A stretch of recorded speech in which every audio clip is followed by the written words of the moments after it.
Morning guys, welcome back to my blog. और आज का ब्लॉग शुरू हो रहा है यहीं से और देखते हैं आज का दिन कैसा रहता है।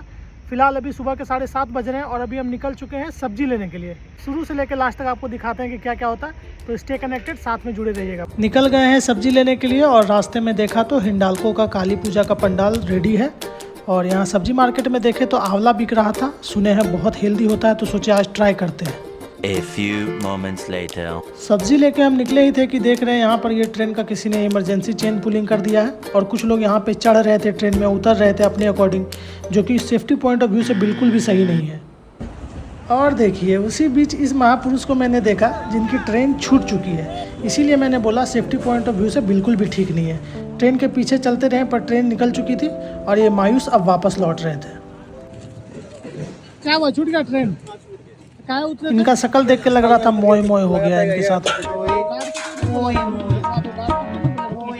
भाई को जाना था मधुपुर, इनका सामान भी गाड़ी में छूट चुका है और इनका फ़ोन भी छूट चुका है और अब ये परेशान है, इनको समझ में नहीं आ रहा है कि ये जाए कैसे। तो फाइनली मैंने इन्हें जाने का रास्ता बता दिया कि कौन सा ट्रेन से जाना है, कैसे जाना है। तो इन्होंने मेरे से फ़ोन मांगा और मैंने फ़ोन दिया। ये फाइनली अपने परिजनों से भी बात कर लिए। हेलो, ठीक ठीक, क्या बोला? चल जाएगा। यहाँ गाड़ी कितने बजे के बाद देख दीजिएगा। A few moments later. वहाँ से निकलने के बाद मुझे थोड़ी दूर पे ये भाई मिले जो कि मानसिक रूप से बिल्कुल स्वस्थ नहीं लग रहे थे और मैंने इनसे बात करने की भी कोशिश की, मगर ये बात करने के लिए तैयार नहीं थे। तो अगर आप लोग कोई इनको जानते हैं और नहीं भी जानते तो मेरा वीडियो को ज़्यादा से ज़्यादा शेयर कीजिए ताकि इनके परिजनों तक ये मैसेज पहुँच सके। इनकी हालत बिल्कुल भी ठीक नहीं लग रही थी और पिछले 3 दिनों से मैं इन्हें नोटिस कर रहा हूँ, ये यहीं पे आसपास घूम रहे हैं। A few moments later. तो पूरा क्षेत्र भ्रमण करने के बाद मैं वापस घर आ चुका था और अपना आंवला टेस्ट कर रहा था और सामने बैठे थे ये बिजली मिस्त्री, इलेक्ट्रिशियन भैया, जो कि मेरे रूम का स्विच बोर्ड ठीक कर रहे थे। और स्विच बोर्ड ठीक करते करते इन्होंने मुझे एक रोचक बात बताई कि अगर किसी इंसान की मृत्यु करंट से हो जाती है तो इमीडिएट उनके मृत्यु के बाद अगर आप उनको छुओगे उस डेड बॉडी को तो थोड़ा करंट आपको भी लगेगा। क्या आपको ये बात पता था? बिजली का काम खत्म हो चुका था, मिस्त्री चला गया था और हम निकल पड़े थे तुलिन के लिए। तुलिन में हमें मिलना था मूर्ति वाले भैया से, जिनको हमने काली पूजा का मूर्ति का ऑर्डर दिया हुआ था। और यहाँ भैया मस्त पुराने गाने बजा के अपने काम में बिजी थे। और आप बताइएगा कि ये कौन सा जानवर बना रहे हैं, अगर आपको पता है तो।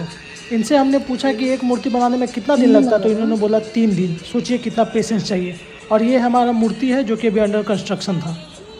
यहाँ से निकला तो रास्ते में हमें ये भाई साहब मिले जो घूम घूम के कुछ खाने की चीज़ बेच रहे थे। तो हमने इनसे पूछा कि ये क्या है, तो इन्होंने हमें बताया कि इसको बूट चेपटी कहते हैं बंगाली में और हिंदी में कहते हैं चनाचूर। तो सोचा हम भी ट्राई करते हैं। 10 रुपये का बूट चेपटी हमने इनसे लिया और खाने में वाकई अच्छा था।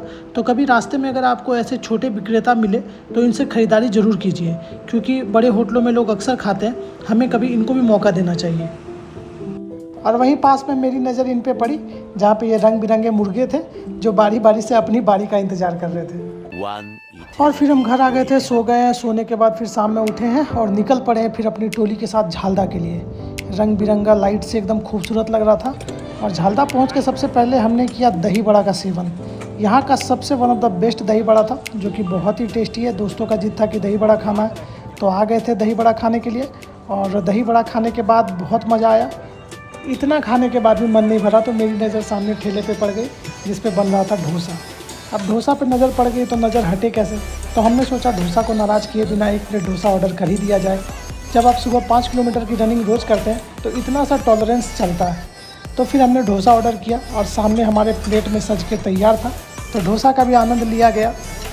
इसी बीच कुछ मिठाई प्रेमी लोग भी मेरे साथ में थे जिनको नज़र आ गई मालपुआ। अब इन्होंने जिद किया कि मालपुआ खाना है। मालपुआ आ गया था प्लेट में और चम्मच से लगातार हमला करने के बाद कुछ ही सेकंड में इन लोगों ने मालपुआ ख़त्म कर दिया। पास के ठेले में ये भैया गुपचुप बेच रहे थे और न जाने कौन सा केमिकल एक्स का इस्तेमाल कर रहे थे जो इनकी दुकान में इतनी ज़्यादा भीड़ थी। तो इनकी भीड़ देख के हम भी सम्मोहित होकर चले आए थे।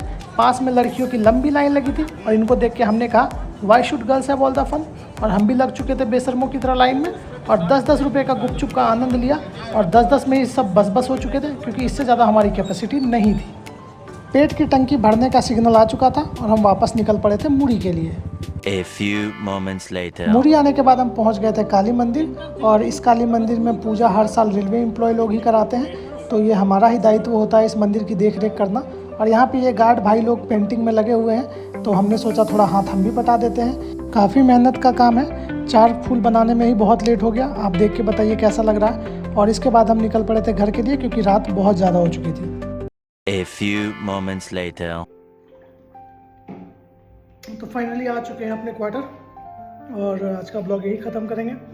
दिन भर बहुत घूमे हैं, बहुत थक गए हैं और जब तक ड्यूटी नहीं लगता तब तक ऐसा ही दिन चल रहा है मेरा। मंडे से वापस ड्यूटी ज्वाइन कर लेंगे। तो चलिए मिलते हैं कल फिर आपसे नए ब्लॉग में और देखते हैं कल का दिन कैसा रहता है। आज का दिन ऐसा ही रहा। तो तब तक के लिए लाइक कीजिएगा, फॉलो कीजिएगा, सपोर्ट कीजिएगा। See you tomorrow with another blog. Bye bye, good night, love you, take care.